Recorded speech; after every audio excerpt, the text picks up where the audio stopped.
मुंबई या ठिकाणी मनोज जरांगे हे उपोषणाला बसलेले आहेत आणि त्यांचा जो हट्ट आहे की ओबीसीतूनच आरक्षण मिळायला पाहिजे. परंतु आमचं असं म्हणणं आहे की मराठा समाजाला आपण जर पाहिलं तर सर्व नैसर्गिक साधन सामग्री त्यांच्याकडे आहेत, संस्था त्यांच्याकडे आहेत, कारखाने त्यांच्याकडे आहेत आणि त्यांचं नोकरीमधलं जर आपण प्रमाण पाहिलं तर जवळपास 50% जवळपास त्यांची मुलं नोकरीमध्ये आहेत.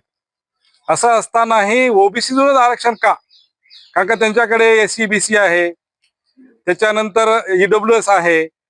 हे सर्व आरक्षण असताना त्यांना ओबीसीतूनच आरक्षण का पाहिजे? हा सर्वात मोठा प्रश्न हा आमचा ओबीसी समाजाला पडलेला आहे. आणि भारतीय जे संविधान आहे, संविधानामध्ये आरक्षण कशासाठी आहे याची स्पष्ट व्याख्या आहे. त्या व्याख्यामध्ये मराठा समाज कुठे बसतो?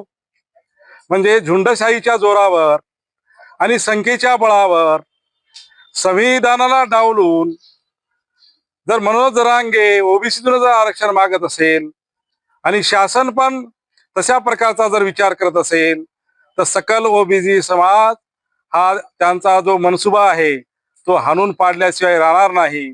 आणि जर समजा शासनानं तशा प्रकारचा जर निर्णय झाला तर महाराष्ट्रामध्ये उद्रेक निर्माण होईल.